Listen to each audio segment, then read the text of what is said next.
Hola, buenos días. Buenos días, bienvenidos a todos los que estáis conectados. Todavía hay gente conectándose. Tenemos un par de minutos de cortesía y empezamos. Gracias por vuestra asistencia.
Bueno, bienvenidos todos.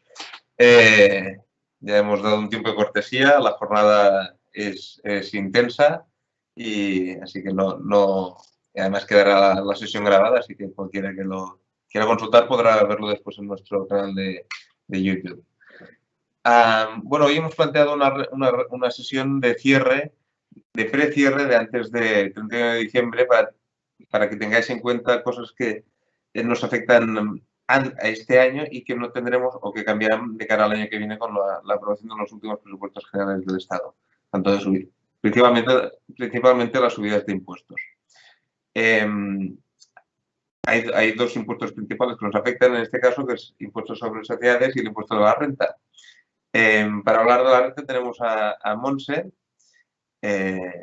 especialista en personas físicas y en renta, que nos explicará algunos consejos para tener en cuenta antes del cierre de este año, teniendo en cuenta las variaciones que vienen el año que viene y obviamente algunas de las variaciones que vendrán, que tenemos que tener en cuenta de cara al año siguiente.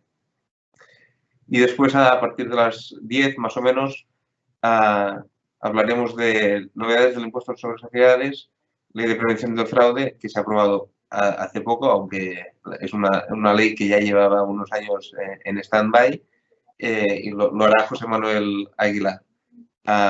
Podéis hacer preguntas utilizando el chat, ningún problema. Contestaremos todo lo que sepamos, todo lo que podamos contestar por escrito y rápido. Y bueno, cualquier consulta, pues, y si queda alguna cosa en el tintero, pues siempre podéis contactar con nosotros, ya sabéis, a través de los canales habituales de vuestro asesor habitual o a través de nuestras email o teléfono normal. Bueno, sin más os dejo os paso con Montse, que os va a explicar las novedades y consejos de IRPF para el año que viene. Tened en cuenta que el año que viene pues, está previsto que suban los impuestos y ya veremos cómo van los ingresos de cada uno, pero los impuestos van a subir seguro. Montse. Hola, buenos días. Se me oye bien, ¿verdad? Sí. Ahora voy a compartir. Comparto pantalla. Se te oye bien, sí. Ahora. Mira. Comparto pantalla, a compartir. Pantalla 1. A ver. ¿Se ve el PowerPoint? Sí. Ahora le doy presentación. Ahora sí. Perfecto. Menos mal. Prueba superada. Bueno, pues voy a empezar.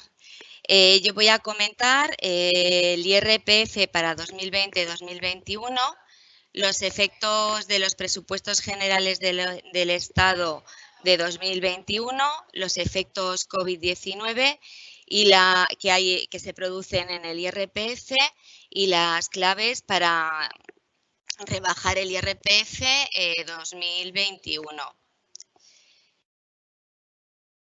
Comienzo pues señalando en relación a los presupuestos generales del Estado, pues cómo está su tramitación a fecha de hoy. Comento pues primero que el Gobierno aprobó el 27 de octubre los presupuestos, se continuó el trámite en el Congreso y se aprobaron en esta Cámara el 3 de diciembre. Inmediatamente se continuó su tramitación en el Senado y es aquí donde nos encontramos. Si no hay modificaciones, se estima que los presupuestos quedarán aprobados el 23 de diciembre sin necesidad de que vuelva al Congreso la última semana del año. Hago esta aclaración porque estamos hablando de una ley que no ha finalizado su tramitación a día de hoy. Podría sufrir modificaciones, pero podemos considerarla como definitiva. Y a ver si hay modificaciones, esto conllevaría pues un retraso en su aprobación y publicación en el BOE y por tanto pues en la aplicación también de la normativa o de las modificaciones que se hayan establecido. En relación a las novedades tributarias que se reflejan o se regulan en los presupuestos, que son aplicables al IRPF y al impuesto de patrimonio, vemos que el IRPF en el 2021 se toca o se modifica la base, los tipos aplicables o el tipo aplicable en la base imponible general, en la base imponible del ahorro. Hay un límite importante de las reducciones por aportaciones y contribuciones a sistemas de previsión social, es decir, pues en lo que normalmente son los planes, conocemos todos pues los planes de pensiones. Y se prorrogan para 2021 los límites de estimación objetiva, régimen simplificado de IVA y régimen especial de agricultura, ganadería y pesca, lo que conocemos como módulos, como se viene haciendo pues de cada año desde 2016. En el impuesto de patrimonio lo que se contempla es que tenga ya un carácter indefinido y que no sea necesario ir prorrogándolo cada año. Y también se aumenta un punto el gravamen del último tramo estatal, que pasa del 2,5% al 3,5%. En la siguiente diapositiva pues, se desarrollan las modificaciones que vemos a continuación. En cuanto al IRPF y a la base imponible general, se aumenta 2 puntos porcentuales en la escala de gravamen prevista para la base liquidable general estatal para rentas que excedan de 300.000 euros. Es decir, hay un nuevo tipo marginal que sube del 45 al 47%. Este 47% será más o menos dependiendo de la comunidad autónoma, ya que el 50% del impuesto está cedido a las comunidades. Por ejemplo, en Cataluña, pues seguro llega al 50%. Y cuando nos referimos a la base general, pues son todas las rentas referidas a rendimientos del trabajo personal, del capital inmobiliario, de actividades económicas, imputaciones de renta, etcétera. En cuanto a la base imponible del ahorro, se añade un nuevo tramo que son para ganancias de más de 200.000 euros, que se le va a aplicar un 26%. Es decir, que las ventas, por ejemplo, pues de una venta de un inmueble este año será más barato que el año siguiente, si supera, claro, estos 200.000 euros.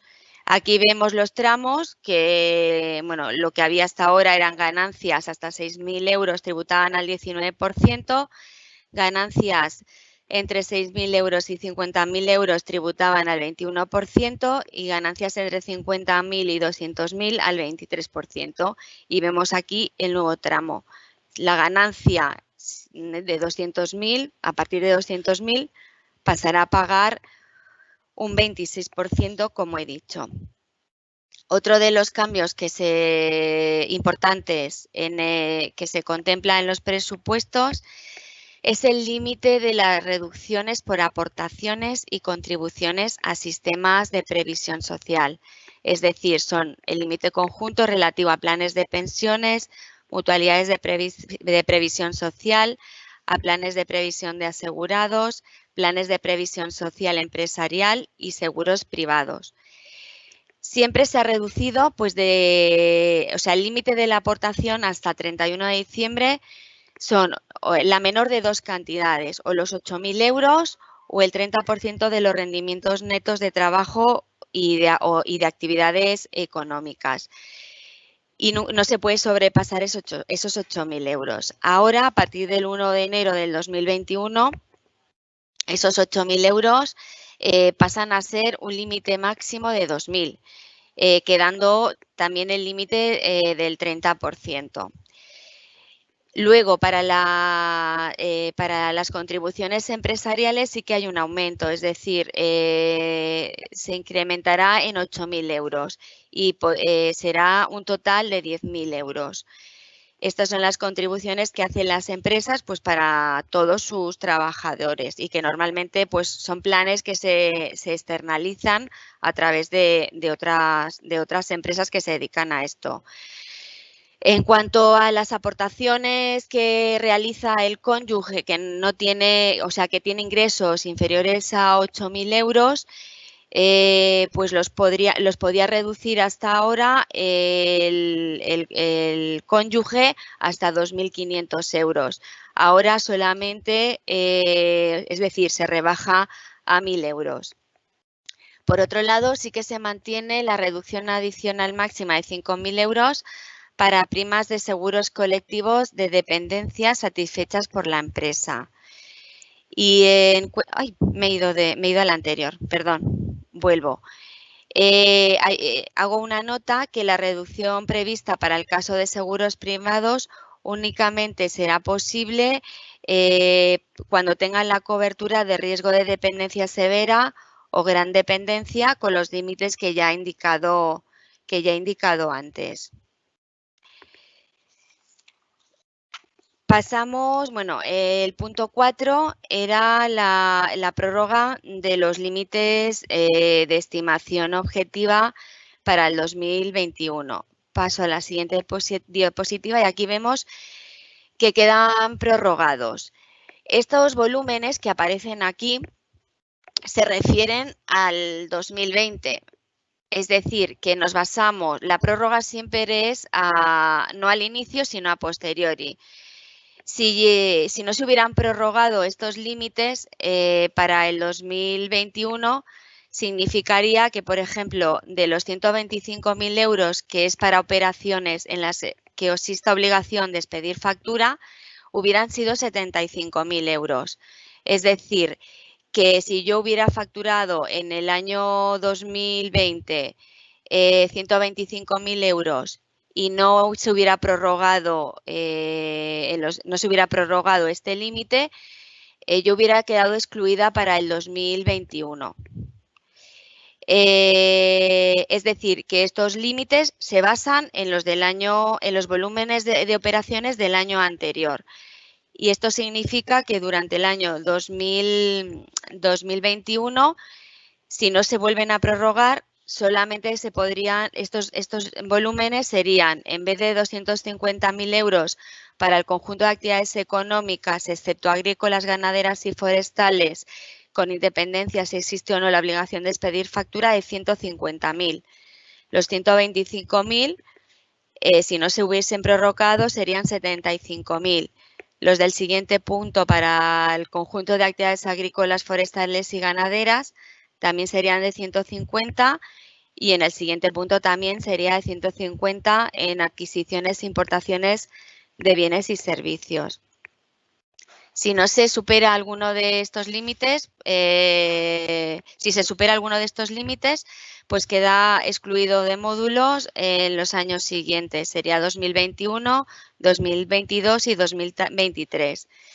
También se puede revocar, renunciar o revocar la renuncia para 2021 presentando el modelo censal hasta el 31 de diciembre de 2020. O para renunciar presentando la declaración del primer trimestre del 2021 calculando el impuesto pues en directa simplificada o directa normal. Ahora, una vez explicado esto, que creo que es un poco difícil de entender que una prórroga sea a posteriori y no antes, pasamos al impuesto de patrimonio. El impuesto de patrimonio, con efectos también del 1 de enero del 2021, pues como ya he comentado hace un momentito, el carácter ya será indefinido, ya no será la prórroga cada año y se aumenta un punto el gravamen del último tramo estatal, que como también he dicho pasa del 2,5 al 3,5%.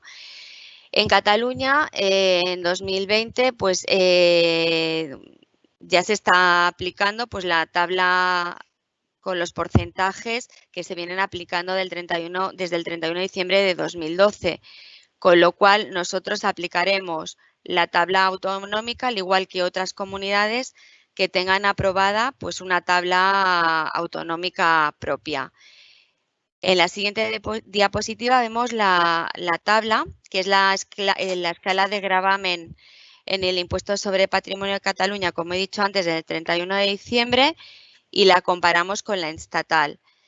Si vemos... Con un apunte, explicamos sí. Cataluña porque aquí tenemos impuesto. Sí, sí. Pero bueno, ahora comento. Hay audiencia de Madrid que esto no le afecta. Bueno, en Madrid se aplicaría la escala estatal, pero tienen una bonificación del 100%.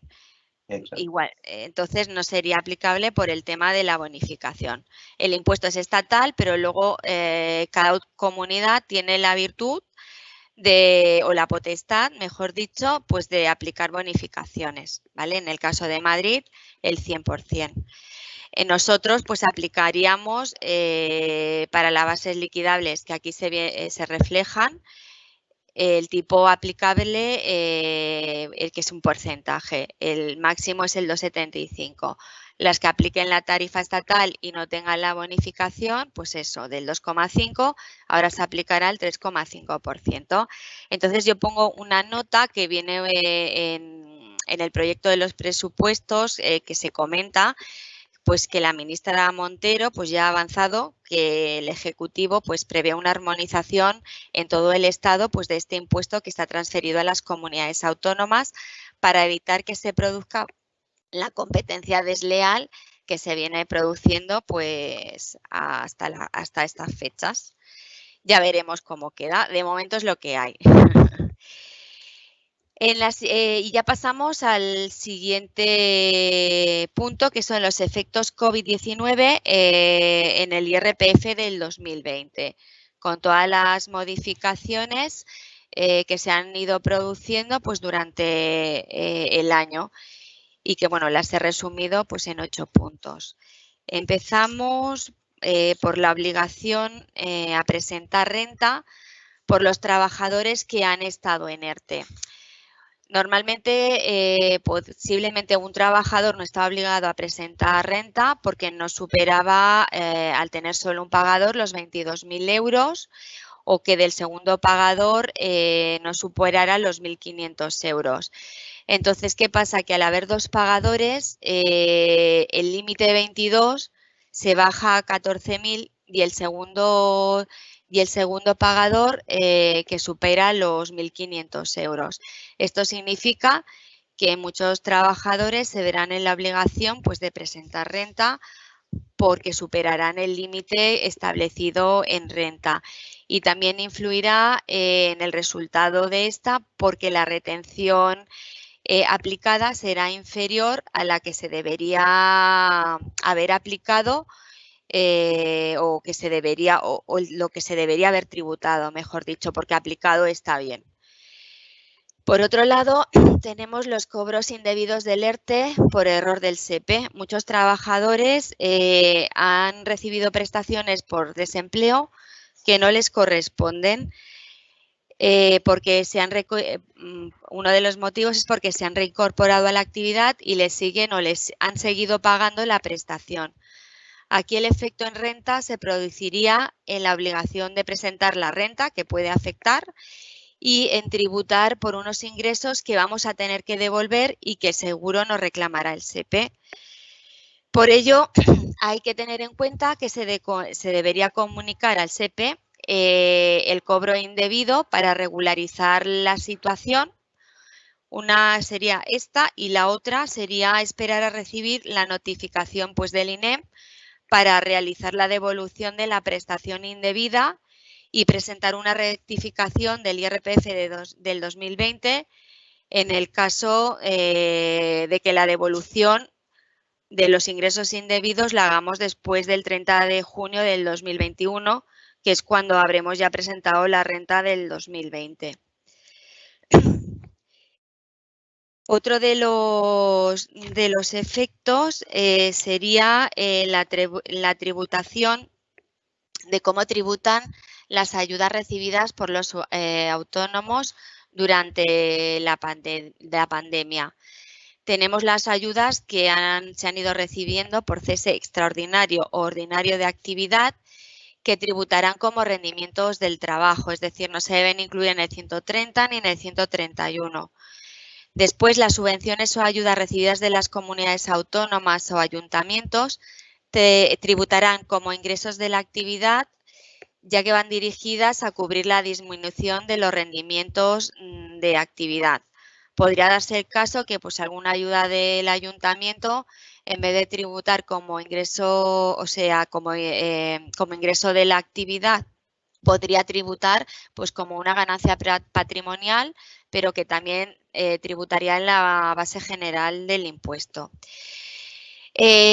Durante la pandemia, por ejemplo, en el tercer trimestre, algunos autónomos se acogieron a la exoneración del pago en la cuota del autónomo. Aquí, como no ha habido pago ni ha habido gasto, no habrá que tributar por este pago del autónomo. Otra cosa son la devolución de las cuotas del autónomo. En esta situación, el autónomo ha pagado la cuota y después la mutua se la ha devuelto. Por ello, si ha deducido el gasto, se tendrá que computar el ingreso. Las actividades que tributan en módulos, uno de los efectos primero sería en el cálculo del rendimiento anual. Aquí serían los trabajadores que han estado en ERTE, es decir, por ejemplo, un ERTE del 100%, no deberían calcularse en el cálculo del rendimiento del módulo. Si el ERTE ha sido al 50%, el cálculo del trabajador será en proporción al 50%, al 80%, es decir, el tiempo o el porcentaje de tiempo que no ha trabajado.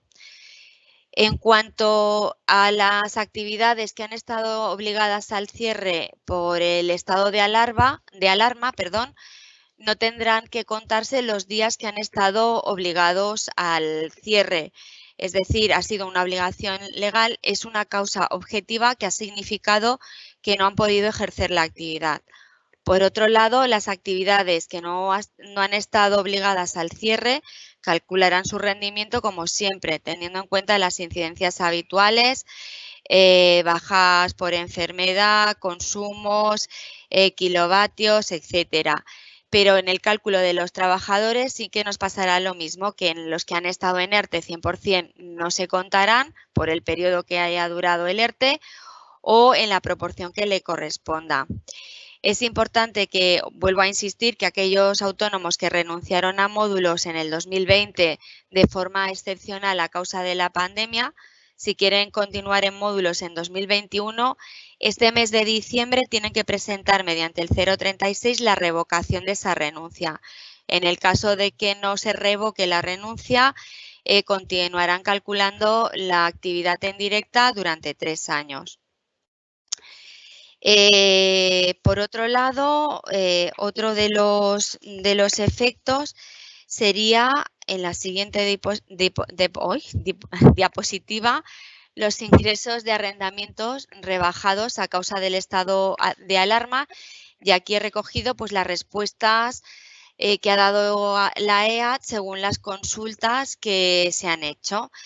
Por ejemplo, si el arrendador llega a un acuerdo voluntario con el inquilino para rebajar la renta por el estado de alarma, la pregunta es, ¿tiene incidencia en la declaración de renta? Pues sí, tiene declaración en la renta de 2020. El arrendador reflejará como rendimiento íntegro los ingresos durante esos meses de los nuevos importes que se han acordado, cualquiera que sea el importe.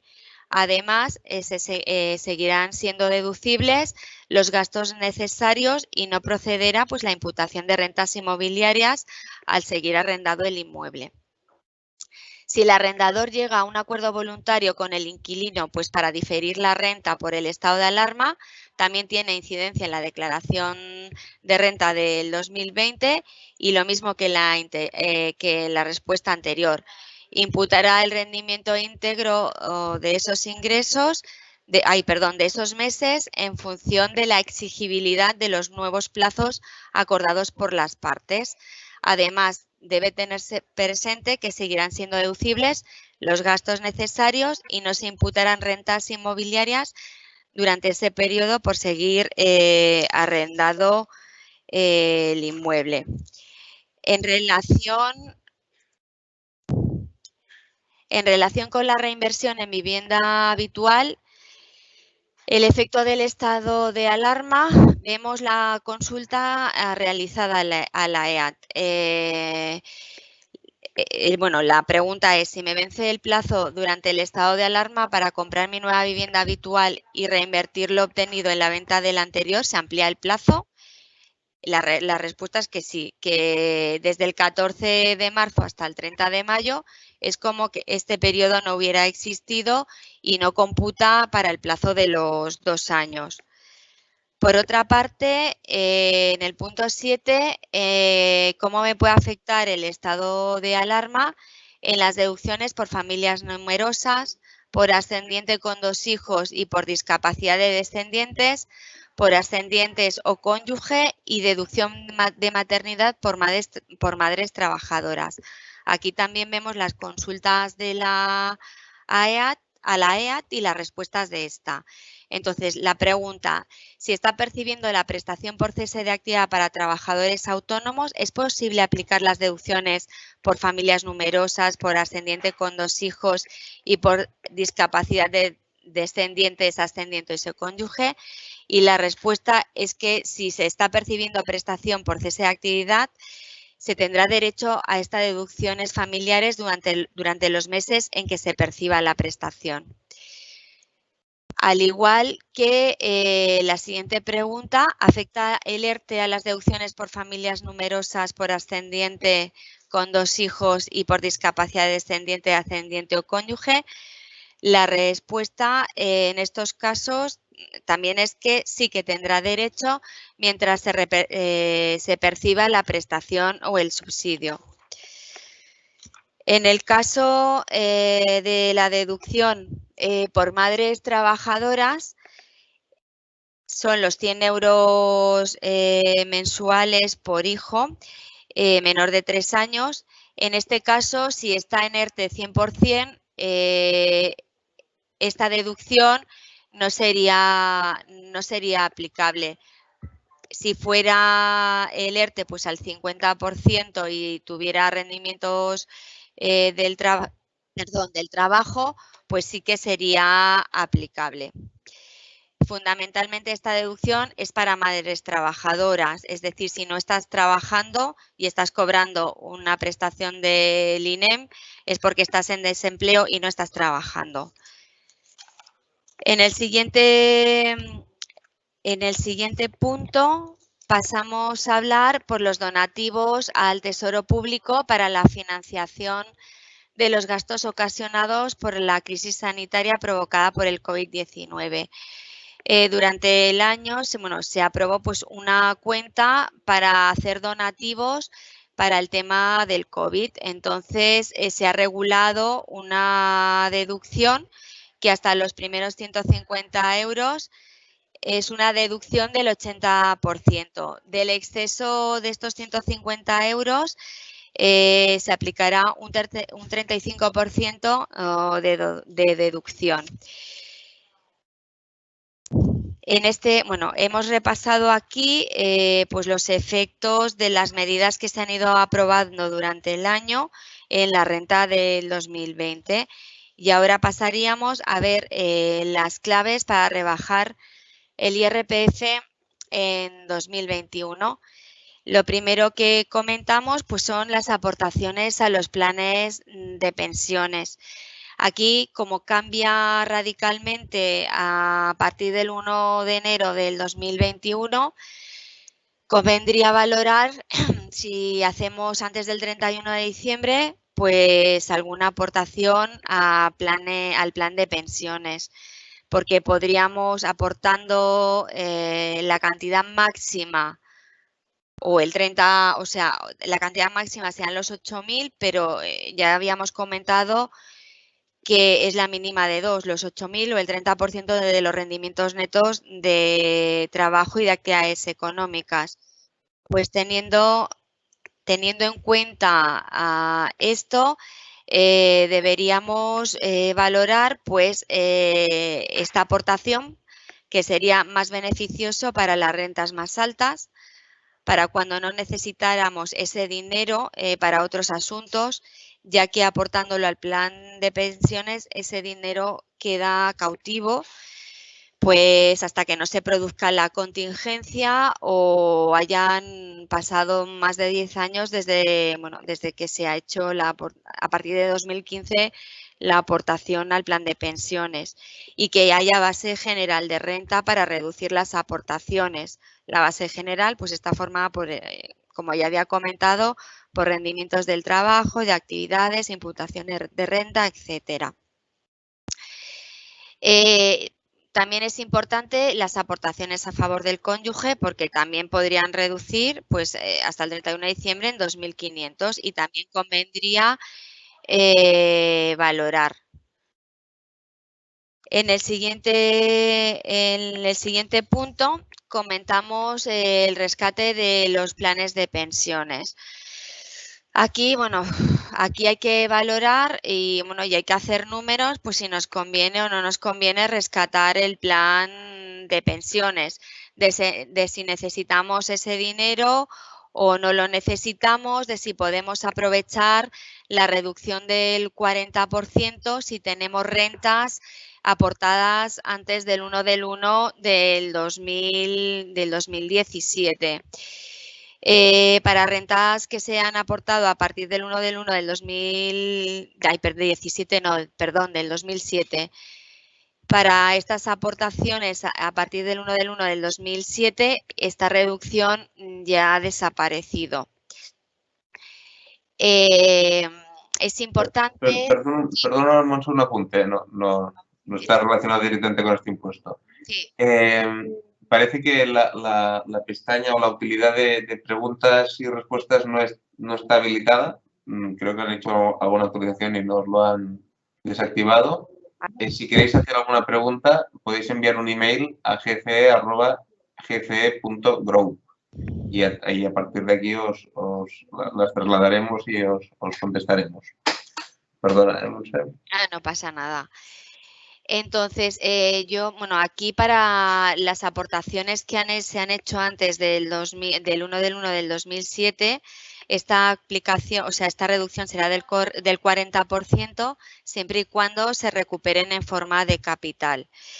Cuando una persona que tenga un plan de pensiones y se jubile, se haya jubilado, por ejemplo, en el 2014, y tenga estas aportaciones anteriores al 2007, tiene para poder aplicarse esta reducción o recuperar el capital y aplicar esta reducción dentro de los 8 años siguientes. Es decir, si se jubiló en el 2014 sería 15, 16, 17, 18, 19, 20, 21 y para poder rescatar en forma de capital y aplicar la reducción. Para, por ejemplo, una contingencia acaecida en 2015, por ejemplo, la jubilación, a partir de 2015 y siguientes, es 2 años, es decir, en el que se produce y los 2 años siguientes. Luego pasaríamos de los planes de pensiones a las primas satisfechas a seguros de dependencia. También están previstas pues, reducciones a los seguros privados que cubran exclusivamente el riesgo de dependencia severa o de gran dependencia y se podrán realizar aportaciones tanto por el propio contribuyente como los parientes hasta tercer grado, como son tíos, siempre que el conjunto de las reducciones no sean superiores a 8.000 euros. La otra medida, pues también son los planes de ahorro a largo plazo, que es invertir en un plan de ahorro a largo plazo, pues puede resultar interesante, puesto que los rendimientos quedan exentos de tributar en IRPF. Pueden instrumentalizarse pues, mediante seguros individuales de vida o cuentas individuales de ahorro. Lo que la aportación máxima anual no puede superar los 5.000 euros y la permanencia que se exige es de 5 años desde que se realizó la primera aportación y los planes solamente se pueden recuperar en forma de capital, nunca de renta. Por otra parte, compensación de ganancias con pérdidas. Si se han obtenido ganancias patrimoniales durante el ejercicio, por ejemplo, por la venta de un inmueble u otro elemento patrimonial, se deberán integrar en la base imponible del ahorro y tributar por ello a tipos que oscilan entre el 19 y el 23%. A partir del 1 del 2021, pues será dependiendo del importe, nos acordamos de los 200.000 euros, será el 26%. El contribuyente puede reducir este coste fiscal si tuviese pues, saldos negativos pendientes de compensar de otras ventas o de otras transmisiones de ejercicios anteriores, puesto que la ley permite la compensación en los 4 ejercicios siguientes a su generación. Y también puede reducirse el coste fiscal si se llevasen a cabo antes de finalizar el año otras ventas como por ejemplo venta de acciones pues que originen pérdidas. Además, desde la reforma del impuesto que entró en vigor en el 2015, se permite la compensación de saldos negativos procedentes de la integración y compensación de los rendimientos del capital inmobiliario, como son dividendos e intereses, con el saldo positivo resultante de integrar y compensar ganancias y pérdidas patrimoniales con el límite del 25% del saldo positivo. Esto quiere decir que tenemos que siempre tener en cuenta lo que tenemos en las rentas anteriores, tener los justificantes y ver si tenemos cantidades pendientes de compensar y tenerlo en cuenta. Todavía estamos a tiempo pues, de poder hacer alguna operación pues, como venta de acciones y que tengan pérdidas para poder, si tenemos alguna ganancia, pues para poder compensarlas y también acabando tributando menos.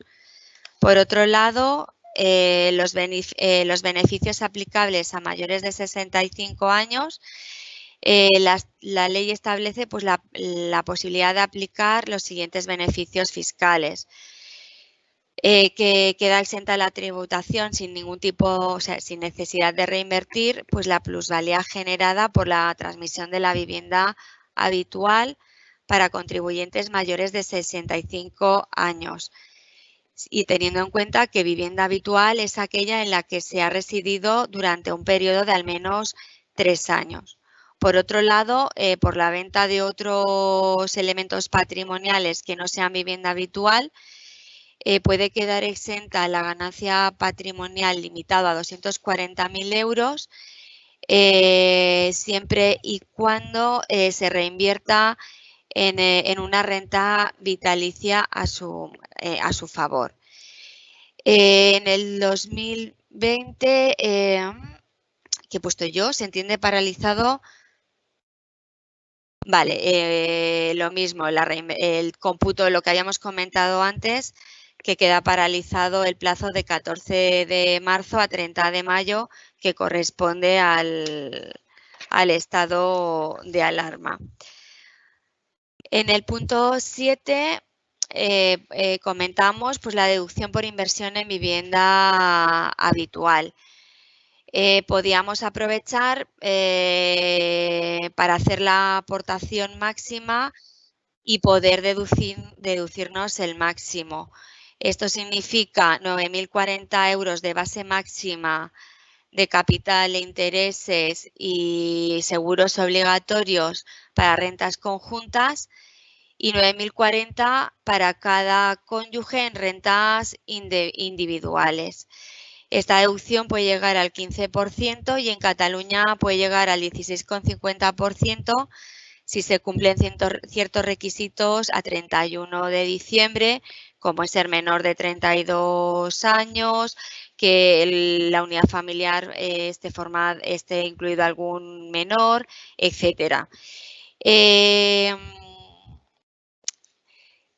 Ya he comentado el tema que no solamente es la cuota de los intereses, sino los seguros obligatorios pues, de vida, de hogar, que te obligan los bancos por el tema de la hipoteca. En el siguiente punto veríamos la exención por reinversión en vivienda habitual, que hemos hecho algún comentario. Los días, y bueno, repito, los días comprendidos entre el 14 de marzo y 30 de mayo no se tendrán en cuenta para el cómputo de los 2 años para proceder a la reinversión desde el momento de la venta de la vivienda. Aquí hay una importante sentencia del Tribunal Supremo y reciente que establece que la reinversión en la venta de un inmueble en otra vivienda habitual mediante hipoteca también da derecho a la exención de IRPF. En el caso de transmisión de determinados inmuebles, los contribuyentes que transmitan en el ejercicio bienes inmuebles urbanos que hubiesen sido adquiridos a título oneroso a partir del 12 de mayo de 2012 hasta el 31 de diciembre del 2012 podrán dejar exenta el 50% de la ganancia patrimonial obtenida derivada de la transmisión. A ver, esto no es nuevo, ya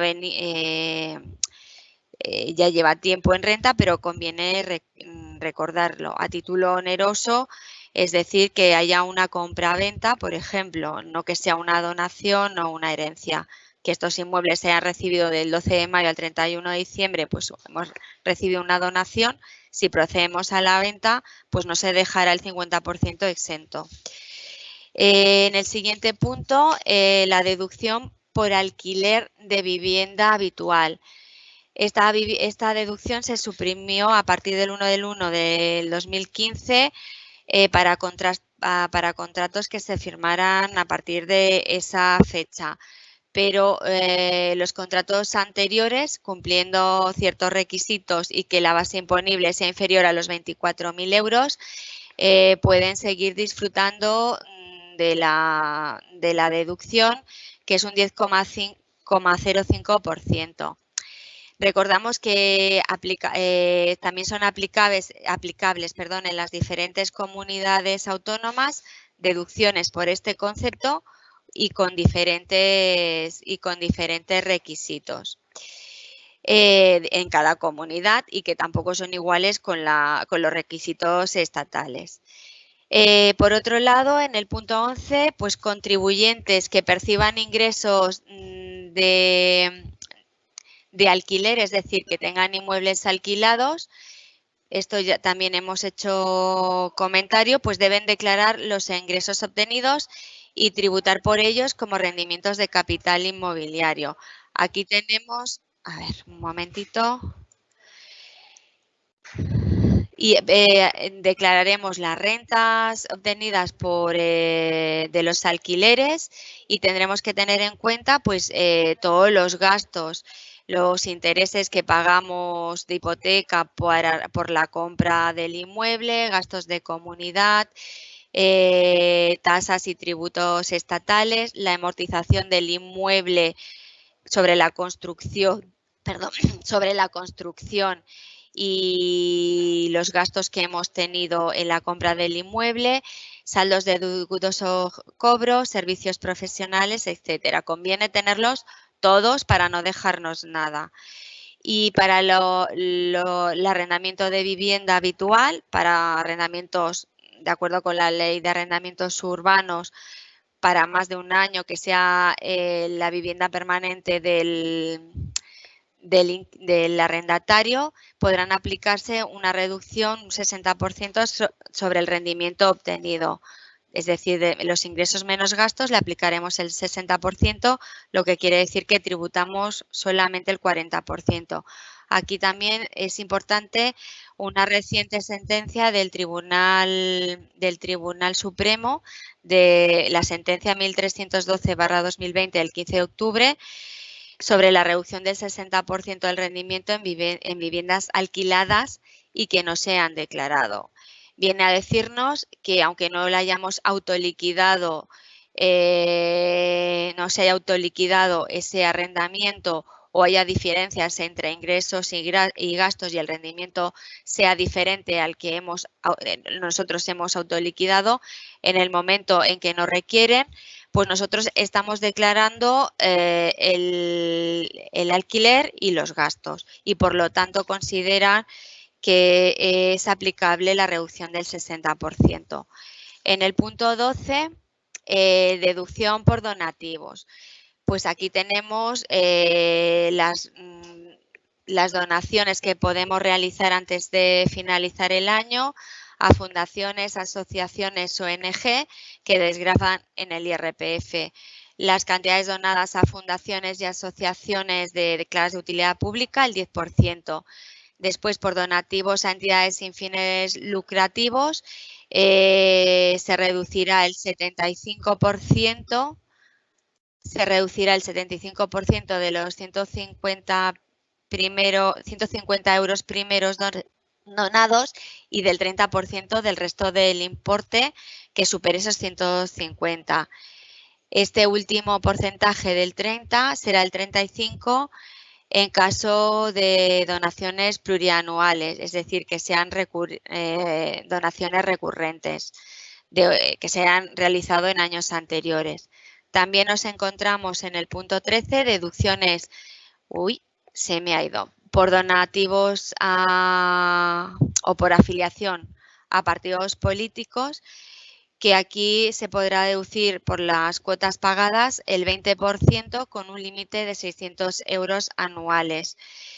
Y en el caso también es interesante en inversión en empresas de nueva creación.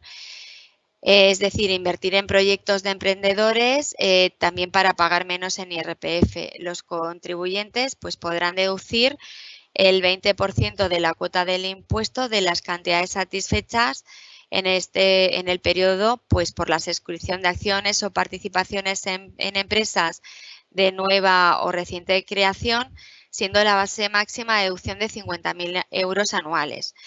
Aquí hay no solamente estos requisitos, sino que hay un montón de requisitos que si se quiere hacer esta donación se han de revisar. Y las comunidades autónomas también tienen una figura similar con otros requisitos y otros límites diferentes. Entonces, antes de hacer nada, siempre hay que valorar lo que se quiere hacer. Siempre hemos de saber que está ahí y que hay que mirarlo. Por otro lado, también tenemos, me he ido también, me voy otra vez al punto 15, a los patrimonios protegidos de personas con discapacidad.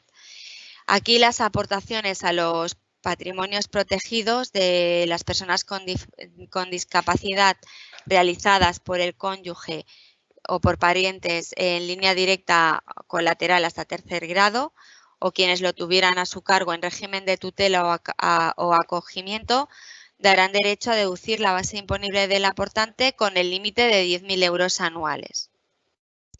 Ya en el punto 16, en el deducción por el inmovilizado material o inversiones inmobiliarias en el caso de actividades económicas, es decir, que se hayan adquirido en el 2020 activos nuevos del inmovilizado material o inmuebles afectos a la actividad, podrán aplicar una deducción del 5% de los rendimientos netos de la actividad del ejercicio 2019 y de 2020 que se hayan destinado pues a la inversión.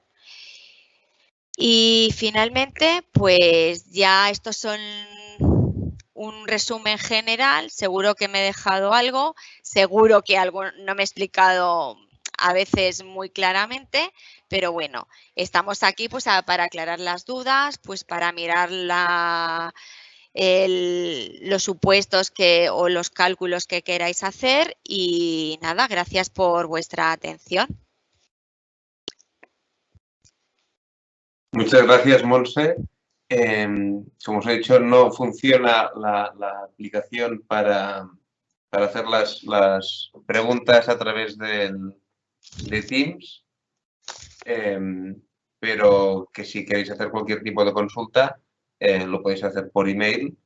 Ya lo tendremos en cuenta para el futuro, pero es una actualización que hace pocas semanas hicimos otra y no nos pasó esto. Pero bueno, aparte de lo que ha comentado Monse, o añadiendo lo que ha comentado Monse, tener en cuenta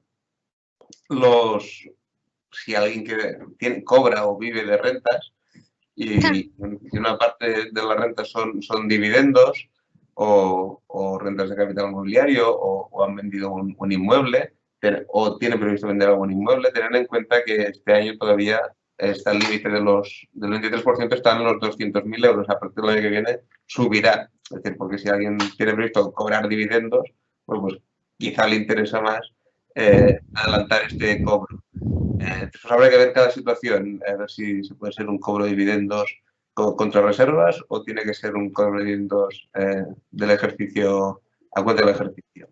Pero bueno, que esto habrá que ver cada situación. También si las empresas han estado en ERTE, pues quizá no pueden repartir este tipo de dividendos.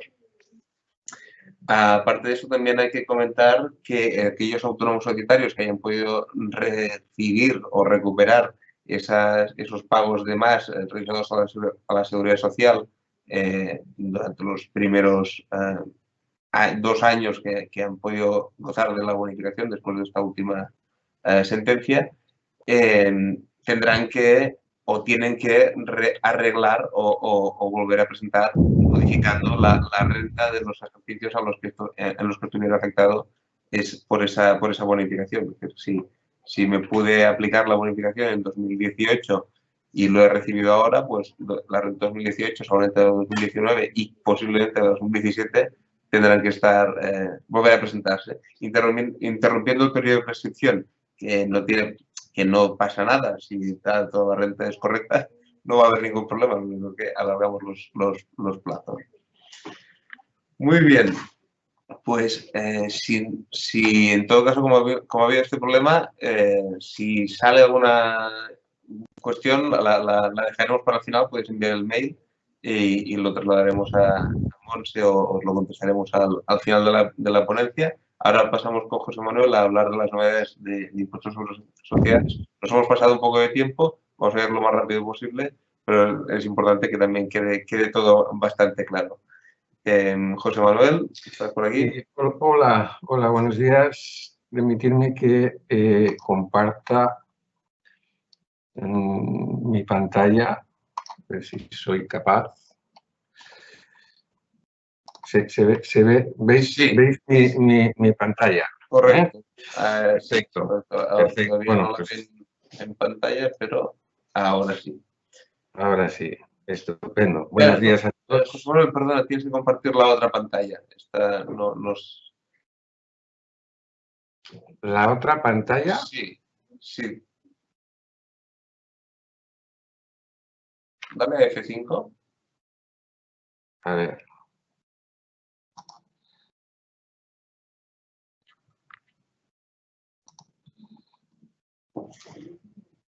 En sociedades y en prevención de riesgos hay de fraude fiscal. Ha habido novedades.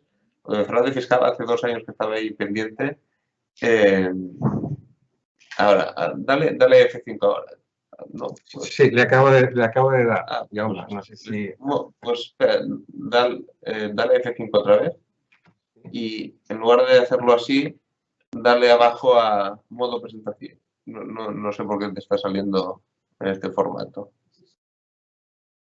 No me permite.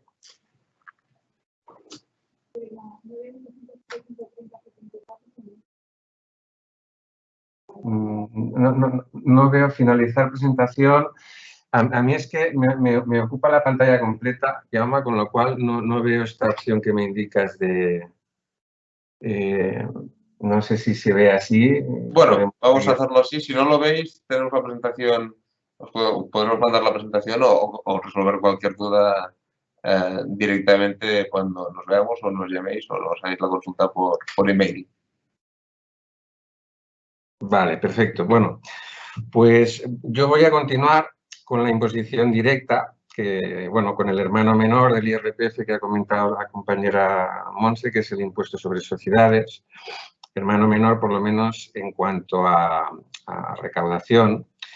Y voy a comentar, básicamente, las novedades tributarias más destacables que se han planteado en este impuesto, tanto en los presupuestos generales como en el proyecto de ley de medidas de prevención y lucha contra el fraude fiscal, que da transposición a una directiva del Consejo Europeo, que es la 1164 de 2016, ¿no? Popularmente conocida como Directiva ATAD, y que debería haber sido traspuesta a nuestro ordenamiento jurídico el 31 de diciembre del 2018. ¿eh? Es decir, que, bueno, como siempre vamos con un ligerito retraso.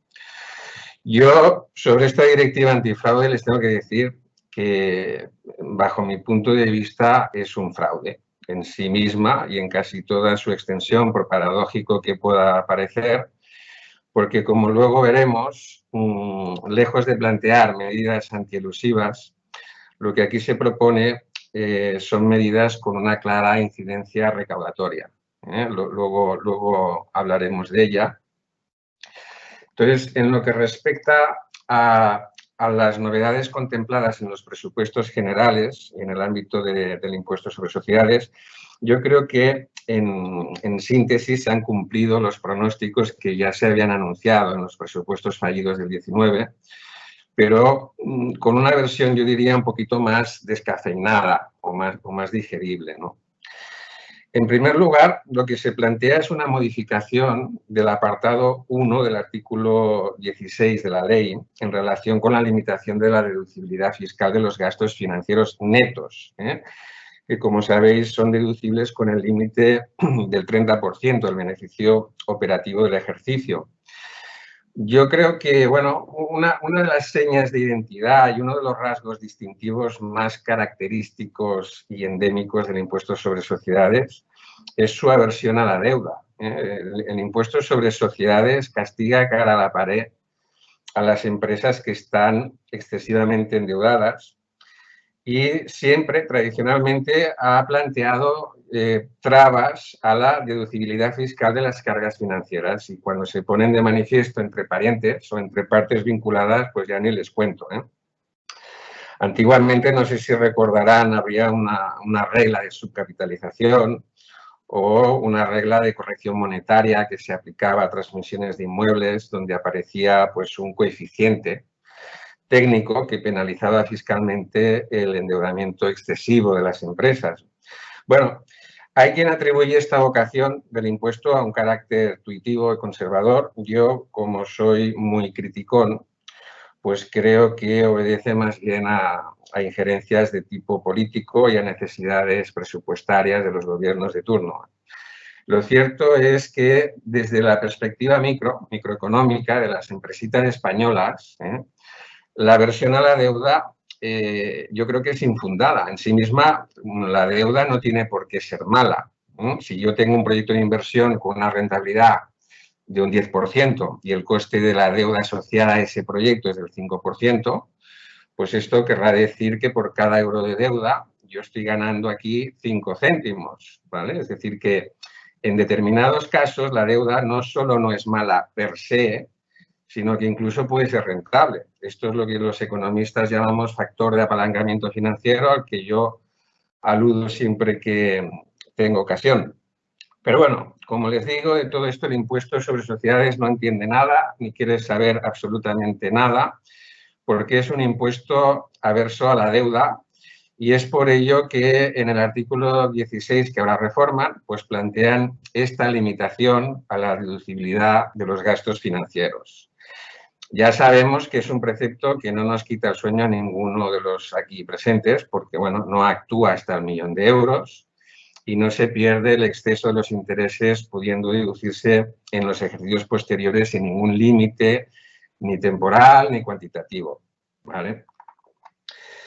Entonces, ¿en qué consiste la novedad que se plantea en los presupuestos? Bueno, pues para el cómputo del beneficio operativo, hasta ahora lo que se hacía era seguir esta pequeña hoja de ruta que veis en la diapositiva.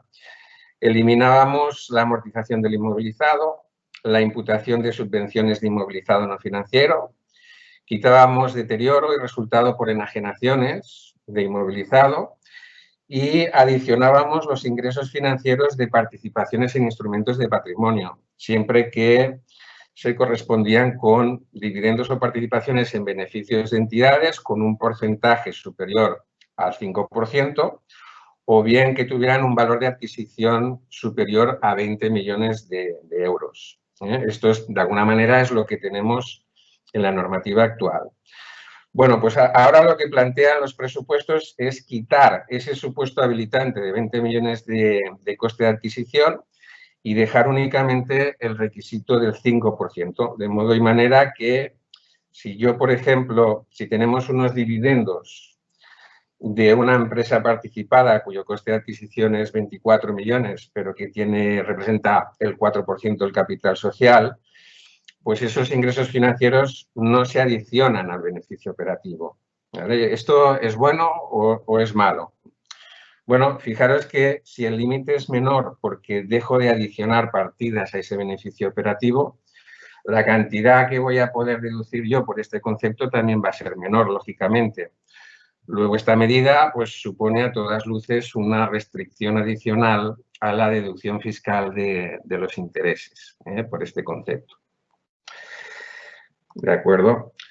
Entonces, bueno, otra novedad que ya se conocía es la referente a la exención del artículo 21 de la Ley sobre dividendos y rentas derivadas de transmisión de valores, tanto de entidades residentes como no residentes, ¿vale? Deja de ser una exención plena del 100% y pasa a ser una exención parcial del 95%, ¿vale? Con lo cual, pues bueno, tendremos que tributar por una parte que es el 5%.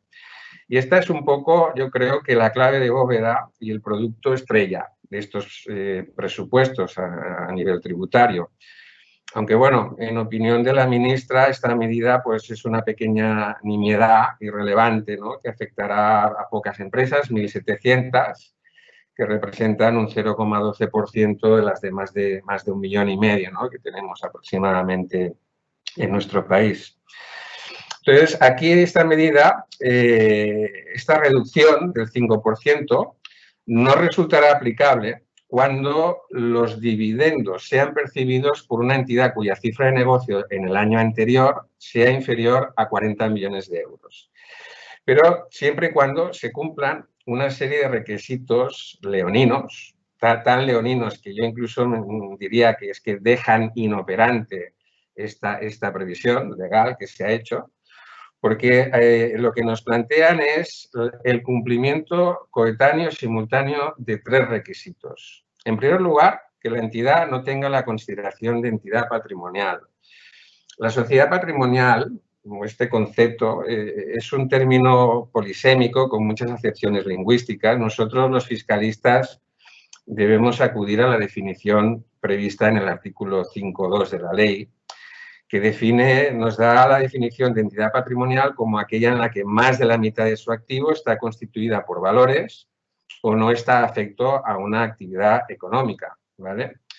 Entonces, si antes decíamos que el impuesto sobre sociedades tiene manía a la deuda, pues a las sociedades patrimoniales tiene, yo creo que manía persecutoria y una fijación obsesivo-compulsiva, ¿no? Si usted tiene una sociedad patrimonial, yo les diría, pongan en su vida a un fiscalista, porque desde luego estas entidades patrimoniales son el patito feo de la agencia tributaria. Hasta ahora conocíamos varias limitaciones para este tipo de sociedades. El mismo artículo 21, apartado 5, ya contempla una limitación a la exención de beneficios obtenidos por transmisión de una entidad, aun cumpliendo los requisitos del 5% y del periodo de tenencia del año.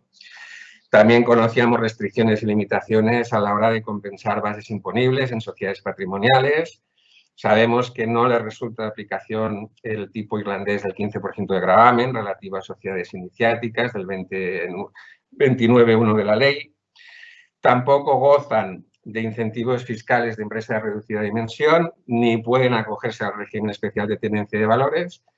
Y bueno, pues por si eran pocas, pues ahora tenemos una limitación más adicional para este tipo de sociedades patrimoniales, pero bueno, ya estamos un poco acostumbrados. El segundo requisito que se debe cumplir es que no formen parte de un grupo de sociedades en los términos del artículo 42 del Código de Comercio. Esto, bueno, también viene siendo habitual y de tradición cristiana. Pero ahora viene el zasca, ¿eh? El tercer requisito dice que aquí no debe tener, con carácter previo a la constitución de la entidad que reparte el dividendo, un porcentaje de participación directo o indirecto en otra entidad que supere el 5%. Claro, este supuesto es muy restrictivo. Yo creo que deja derogado ya antes de su aplicación. Es una excepción, pues yo creo que más inútil que la bocina de un avión. Es una criatura que nace muerta, porque al final esto pues no va a resultar aplicable, yo creo que a muy pocos casos, ¿eh? Entonces, tampoco se va a aplicar la reducción de esta exención en los dividendos o participaciones en beneficios procedentes de una entidad constituida con posterioridad al 1 de enero del 2021, en la que se ostente de forma directa y desde el momento de la constitución la totalidad del capital o de los fondos propios, el 100%, ¿eh? En el contexto de madre e hija, ¿vale? Todas aquellas que se constituyan después del 1 de enero, pues van a poder seguir aplicando plenamente la exención del 100%. ¿Vale? Y finalmente se plantea una especie de periodo de gracia en el que tampoco se reduce la exención a los dividendos o participaciones en beneficios que se perciban en periodos impositivos que concluyan en los 3 años siguientes al año de constitución de la entidad que los distribuya. Entonces, bueno, yo ante esta tesitura, el mejor consejo que les puedo dar es intentar aprobar o adelantar la distribución de dividendos o incluso de reservas voluntarias pues para este ejercicio del 2020. Entonces, bueno, aquí lo que tendríamos que analizar y ver con detenimiento, verificar que no incumplamos limitaciones legales que podamos tener en la ley de sociedades de capital, ¿no? Por ejemplo, en el artículo 273, donde nos dicen que el valor del patrimonio neto, a consecuencia del reparto de esos dividendos o de reservas de libre disposición, pues no puede dejar un importe del patrimonio neto que sea inferior al capital social de la compañía. Si optamos por dividendos a cuenta, pues tenemos que tener en cuenta también la exigencia legal del 277 de la ley. ¿vale? Que nos exige pues, adjuntar o formular un estado contable en el que se ponga de alguna manera de manifiesto que tenemos liquidez suficiente para poder efectuar esa distribución. Y también tenemos que recordar el Real Decreto 18/20, ¿no? En este Real Decreto en el que nos decían que si se aplicaba un ERTE por fuerza mayor, pues bueno, no podremos repartir dividendos correspondientes al ejercicio en que se adoptaron estas medidas, ¿de acuerdo? Y también tendremos que revisar que no tengamos pendientes reservas de nivelación o de capitalización que, como sabéis, exigen el mantenimiento de la cuantía de los fondos propios, ¿vale? Entonces, esta limitación que hemos comentado del artículo 21 al 95%, pues esto tiene implicaciones directas en el régimen de consolidación fiscal. Entonces, lo que aquí se va a producir es una modificación del artículo 64 de eliminaciones de la ley. Pero ahora lo que hacíamos hasta ahora pues era eliminar alegremente los dividendos que se recibían en el seno del grupo, porque estaban totalmente exentos y ahora esto, pues lógicamente no lo vamos a poder hacer porque actuará esta limitación del 95%. Y también va a afectar al régimen especial de transparencia fiscal internacional, del que luego hablaremos con más detalle, con más detenimiento, en el artículo 100 de la ley, en exactamente los mismos términos, ¿no? Es decir, si se producen imputaciones de renta que se efectúen por este concepto, pues también quedarán afectadas por la limitación del 95% de la exención de dividendos. ¿De acuerdo? ¿Qué más cuestiones se plantean? Bueno, pues aquí también se modifica el artículo 32 de deducción para evitar la doble imposición económica internacional sobre dividendos y participaciones en beneficios. Y concretamente se suprime también, como veíamos en el caso anterior del artículo 21, el supuesto habilitante del valor de adquisición de participación superior a 20 millones de euros, que es esto que veis aquí sombreado en amarillo, ¿vale? Se elimina. Entonces, yo aquí lo que he hecho ha sido plantear a modo de, a ver si soy capaz de... ¿Se ve mi pantalla? No sé si alguien me puede verificar, por favor. Que sí, se vea. Se ve ¿Sí? Perfecto. Bueno, vale, bueno, pues he planteado este ejemplo ilustrativo para ver un poquito en qué consiste esto de la deducción por doble imposición internacional, con un ejemplo sencillo para revisar este concepto. Supongamos La Rioja SL, empresa española, que ostenta el 100% de una empresa no residente, AG Ltd, ¿vale? Entonces, yo en esta empresa no residente obtiene un beneficio de 100.000 euros que está sujeto a un impuesto en el extranjero de un 5%, 5.000 euros, con lo cual obtiene un resultado contable de 95.000 euros. ¿Vale? Entonces, estos 95.000 euros se reparten como dividendo a la Rioja SL, la sociedad española, y entonces aquí se aplica una retención que viene prevista en los convenios de doble imposición, una retención en fuente del 10%, que supone pues un impuesto efectivo que se satisface en el extranjero por parte de la empresa española de 9.500 euros. ¿Vale? Entonces, aquí tenemos dos efectos fiscales.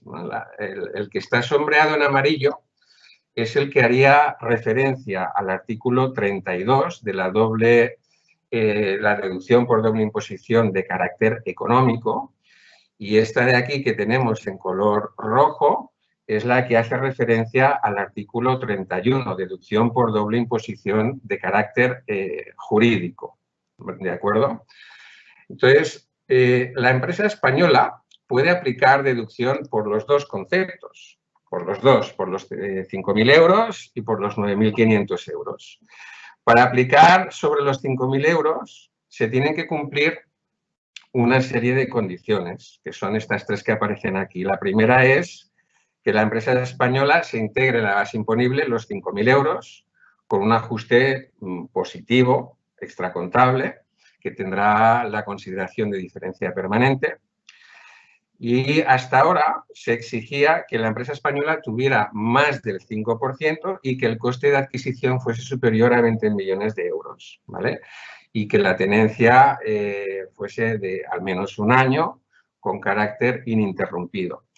Entonces, la novedad está en que se suprime esto que aparece tachado, pues es lo que se ha suprimido en los presupuestos en relación con el artículo 32 de la ley. El artículo 31 sigue vigente, o sea, que aquí la única condición que nos exigen para poder aplicar la deducción por doble imposición es que estos 9.500 euros sean inferiores a lo que resultaría pagar en España con su tipo de gravamen, que serían estos 23.750 euros. Y luego tendríamos que recordar que hay un límite conjunto en el 32.4 de la ley que opera, ¿vale?, que en la suma de estos 5.000 euros y los 9.500 euros, de estos dos conceptos, nunca puede exceder el 25% del total del importe del beneficio obtenido por la no residente, que serían los 25.000 euros, ¿vale? También sabemos que hay una incompatibilidad entre la exención de rentas de fuente extranjera, que prevé el 21.1, y las deducciones por doble imposición, tanto económica como jurídica, ¿vale? Entonces, bueno, este es un ejemplo que os he querido plantear para revisar un poquito los conceptos de deducción, ¿vale? Y bueno, aquí como os digo, volvemos a la diapositiva. Un segundo, por favor. ¿Me veis? No, el tema informático no es mi fuerte. A ver si soy capaz de volver aquí. ¿Se ve? Si nadie me dice nada. Sí, vale. Vale, bueno, pues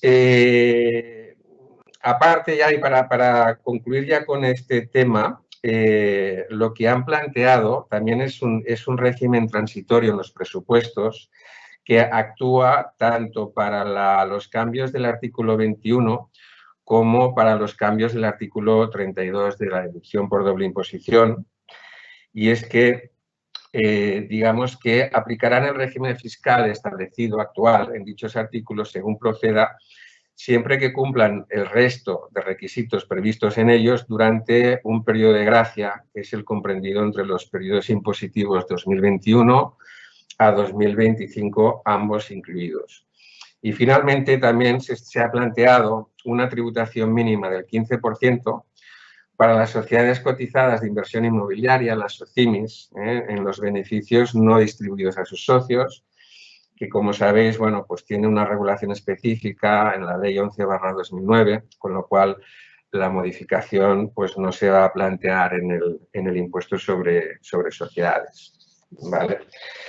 Y luego, ya para concluir esta parte de presupuestos, también han hecho una enmienda aprobada en el Congreso con una nueva disposición adicional 31 que de alguna manera modifica el límite conjunto de las deducciones por doble imposición internacional y bonificaciones del impuesto que están previstas en el artículo 39 de la ley.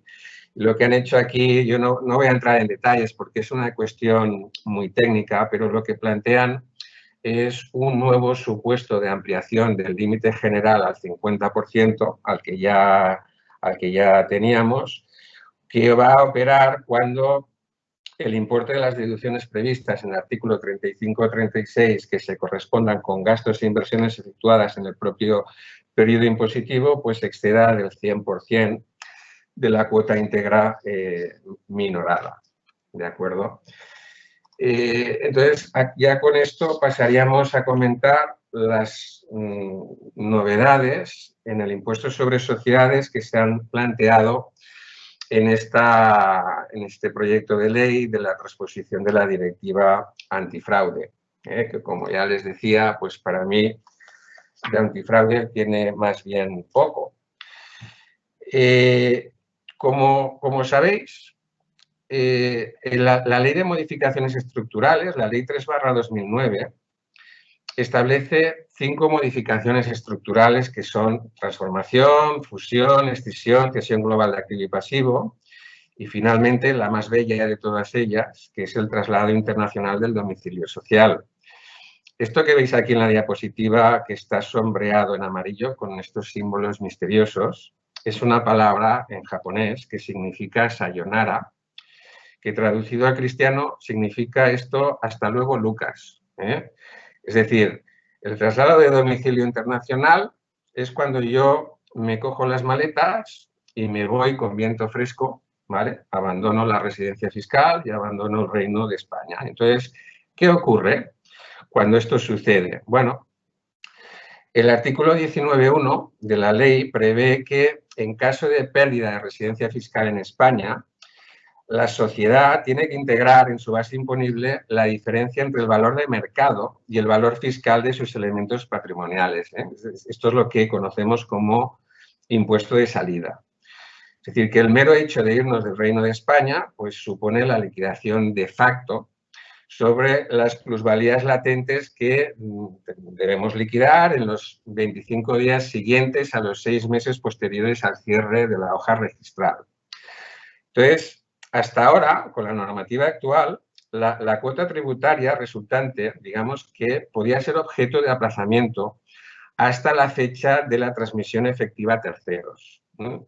Es decir, cuando el traslado de ese domicilio social tenía como destino un Estado de la Unión Europea, con el que existiera un efectivo intercambio de información, hasta que yo no efectuara una transmisión efectiva de esos elementos patrimoniales a un tercero, pues no se producía, digamos, este impuesto de salida y de alguna manera quedaba en el limbo, suspendido, in eternum, y digamos que todo quedaba igual, ¿vale?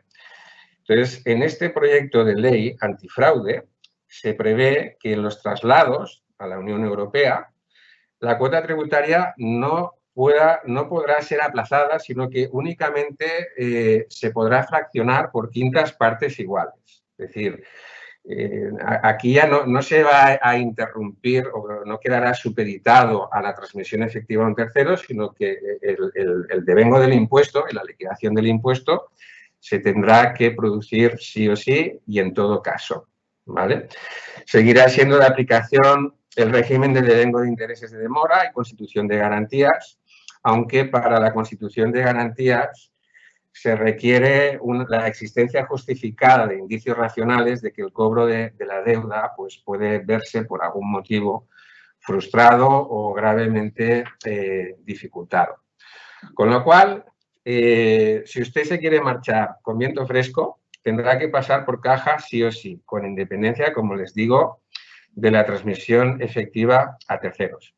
Esto lo que quiere decir, fijaros, se cepillan casi sin pestañear el pacto de no agresión entre Estados miembros que se estableció en su día para no conculcar ni pisotear un principio básico de la Unión Europea, que es el principio de la libre circulación de factores, estableciendo pues, un impuesto de salida que va a ser ineludible. Entonces, bueno, yo la pregunta que me hago es, ¿qué tiene esto de antielusivo? Esto no tiene nada que ver con el fraude, esto es un mecanismo de recaudación puro y duro, ¿no? Quizás cuando sea mayor lo entienda. A veces nos hacemos mayores y vamos asimilando cosas, ¿no? Que los padres son los Reyes Magos y estas cosas extrañas que hacemos los adultos. Pero vaya, esto en mi opinión, pues antielusivo tiene poco. Y bueno, ¿y qué pasa si se produce la transmisión a terceros de estos elementos patrimoniales? Bueno, pues en ese caso, el crédito fraccionamiento del pago por quintas partes pierde la vigencia, que puede ser de forma total o de forma parcial. Y también vamos a perder ese fraccionamiento, ese crédito, cuando se produce el impago de alguna fracción anterior, ¿vale? Entonces, en el caso inverso de cambio de residencia a España, de elementos patrimoniales que de alguna manera pues, puedan ser objeto de impuesto de salida en el otro Estado miembro, el valor determinado para el devengo del impuesto en otro Estado tendrá la consideración de valor fiscal en España, salvo que ese valor no refleje el valor de mercado o el valor razonable del bien. Y bueno, yo creo que esto, entre otras cuestiones, pone punto y final a una construcción doctrinal que la Dirección General de Tributos ha diseñado en los últimos años, ¿no?, en relación con el cambio de domicilio de empresas no residentes que venían a España a integrarse en un grupo de consolidación fiscal y a las que incluso se les aplicaba la norma de registro y valoración 21 del Plan General Contable, incluso aplicando el régimen especial de diferimiento, el CEAC. Entonces, antes entraban con el mismo valor contable originario en libros y ahora tendrán que entrar con el valor de mercado en determinados casos, ¿no? Y esto yo creo que tensiona algunos puntos del régimen fiscal de diferimiento del capítulo 7º de la ley. Yo creo que tendrán que retocar. Veremos en qué momento y en qué contexto o en qué condiciones. Y por último, también quería hacer mención, hay un caso singular de elementos patrimoniales relacionados con financiación, entrega de garantías o cumplimiento de requisitos prudenciales de capital, cuya entrega no supondrá el devengo del impuesto de salida, siempre que se produzca la vuelta a España y a casa por Navidad en el plazo de un año, ¿vale? Es decir, que es un supuesto técnico, digamos, de exención condicionada. Y bueno, ya por último, las novedades relevantes que se incorporan en el régimen de transparencia fiscal internacional, ¿vale? Bueno, ¿qué es esto de transparencia fiscal internacional? ¿De qué hablamos? Porque no todo el mundo tiene por qué conocer este concepto.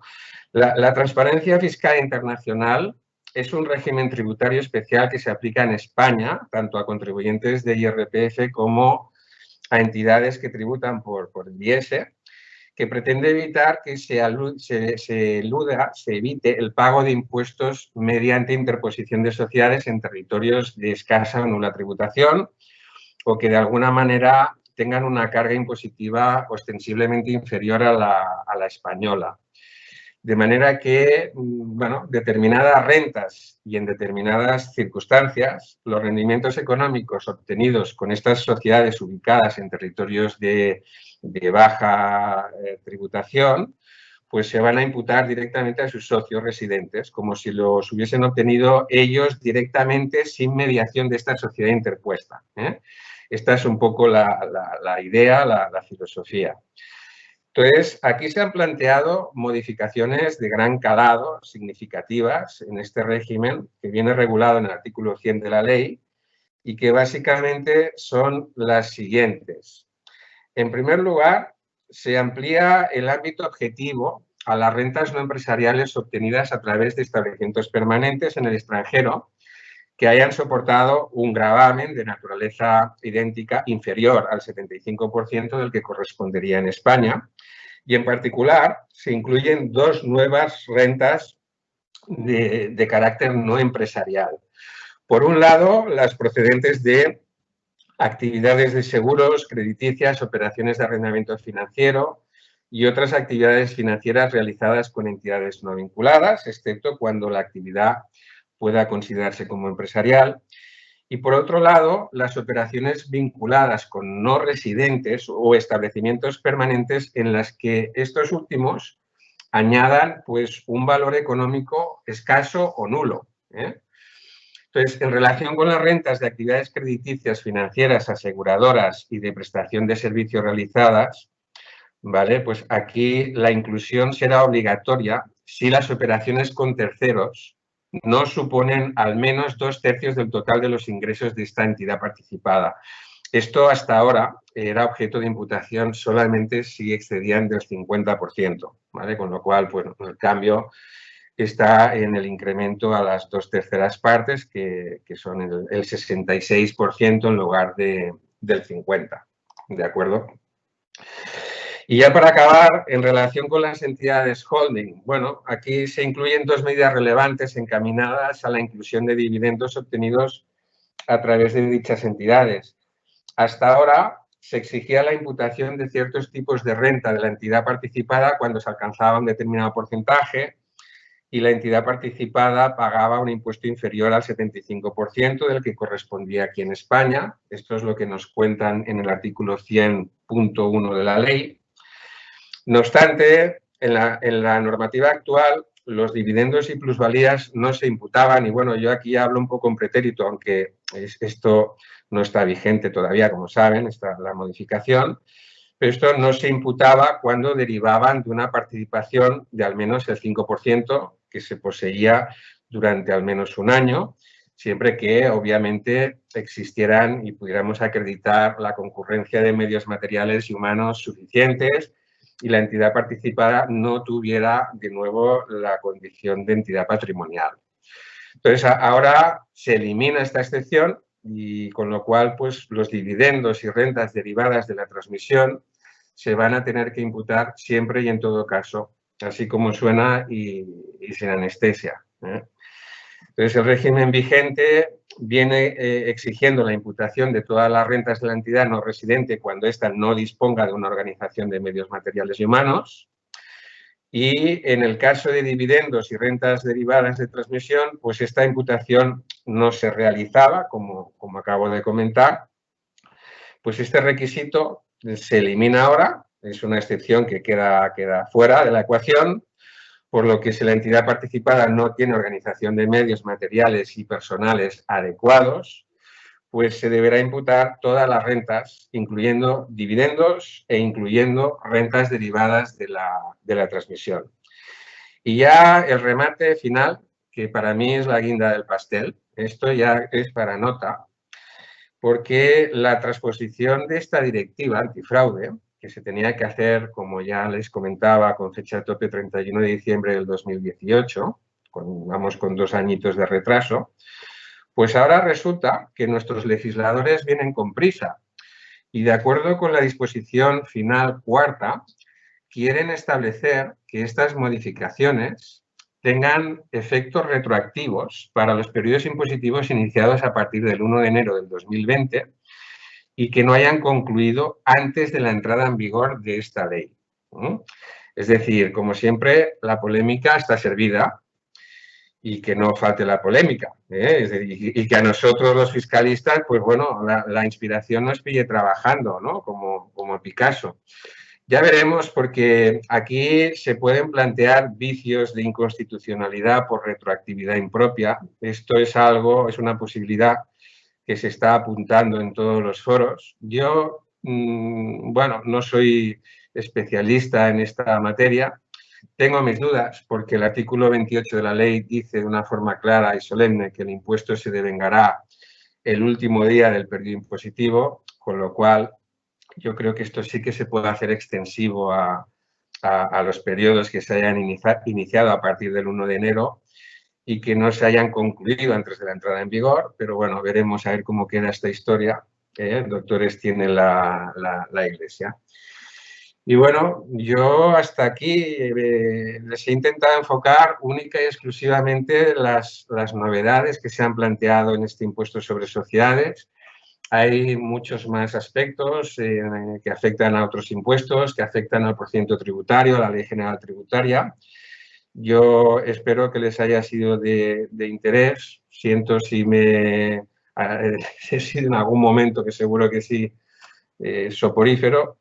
Pero bueno, yo, como siempre, quedo a vuestra disposición para cualquier consulta que queráis hacer, a los teléfonos que aquí se indican en la diapositiva, al correo electrónico, ¿vale? Y lo dicho, a vuestra disposición para cualquier aclaración que se pueda requerir, ¿vale? Feliz Navidad y gracias a todos. Muchas gracias, José Manuel, por la presentación, y a Monse también. Han sido largas, hemos recuperado el tiempo que habíamos dedicado a IRPF. ¿Verdad? Que no, parece que no veis nada ahora. Han sido largas, han sido quizá un poco duras, pero bueno, hay que revisarlo, un montón de cosas antes del final de año y tener en cuenta las que vienen el año que viene. No hemos recibido ninguna consulta por email. Si queréis, si nos lo mandáis más tarde, pues ya os iremos contestando. De todas formas, un comentario al final. una de estas nuevas regulaciones, que es la exención,